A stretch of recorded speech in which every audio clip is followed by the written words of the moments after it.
Assalamualaikum warahmatullahi wabarakatuh. Salam dan bahagia Bapak Ibu Guru hebat. Saya Irma Susanti, CGP Angkatan 11, SD Negeri 06 Luha Nandu, Kabupaten Pasaman Barat. Pada kesempatan ini, saya akan memberikan pandangan tentang bagaimana cara saya memaknai dan menghayati pemikiran Ki Hajar Dewantara. Kesimpulan dan refleksi pemikiran Ki Hajar Dewantara pada modul 1.1. Ki Hajar Dewantara adalah tokoh pahlawan pendidikan Indonesia. Menurut KHD, pendidikan bertujuan untuk menuntun segala kodrat yang ada pada peserta didik agar mereka dapat mencapai keselamatan dan kebahagiaan yang setinggi-tingginya. Semboyan yang paling saya ingat tentang pemikiran Ki Hajar Dewantara, 1. Ingarso sung tulodo, di depan memberi teladan, ing madyo mangun karso, di tengah membangun semangat, tuturi handayani.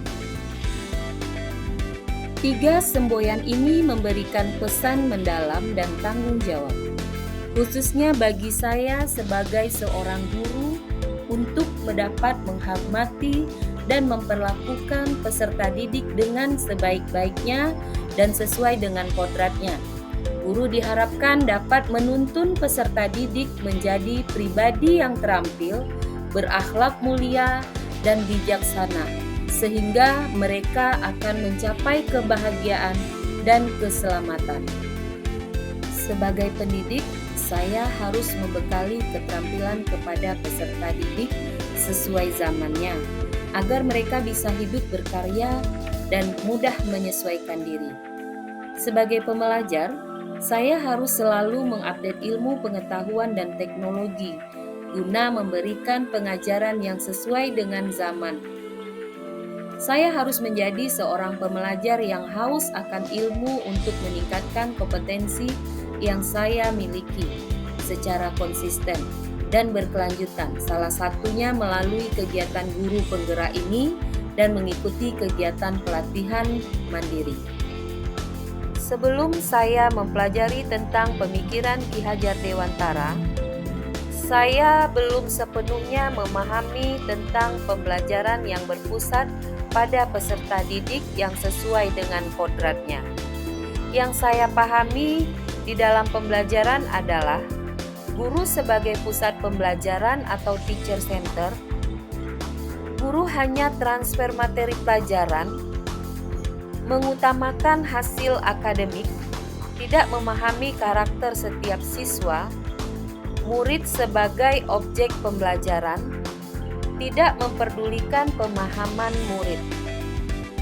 Setelah mempelajari pemikiran-pemikiran Ki Hajar Dewantara pada modul 1.1 ini, saya menyadari bahwa seharusnya sebagai seorang guru saya melakukan pembelajaran secara menyeluruh, baik dari segi kognitif, afektif, spiritual, psikomotor, sosial, dan budaya.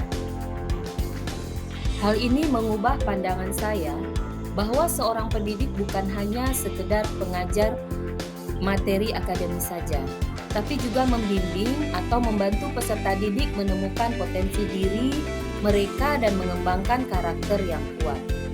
Sebagai pendidik, kita harus mampu menjadi panutan yang memberikan teladan positif, memotivasi dan menginspirasi anak-anak kita untuk berani bermimpi dan berusaha keras, serta memberikan dukungan penuh agar mereka dapat mencapai tujuan mereka.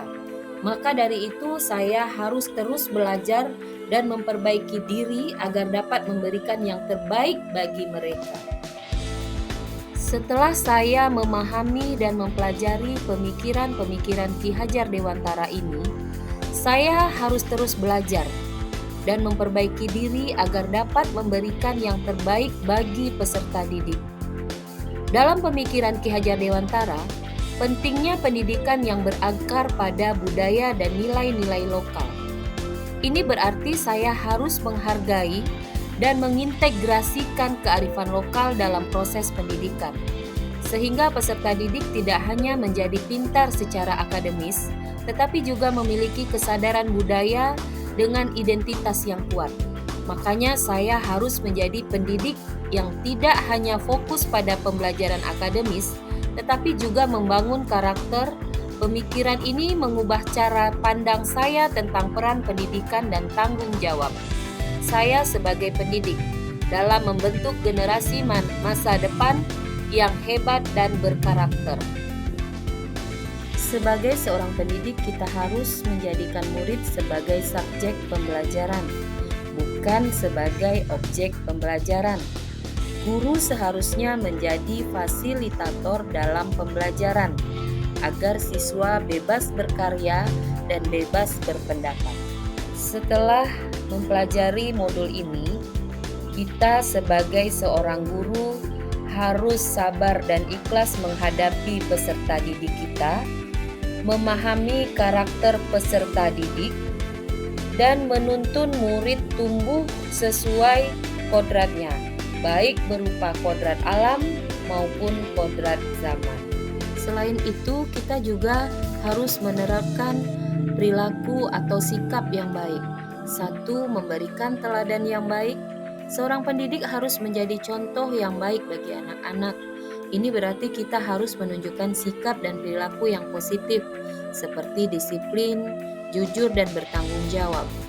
Anak-anak cenderung meniru apa yang mereka lihat.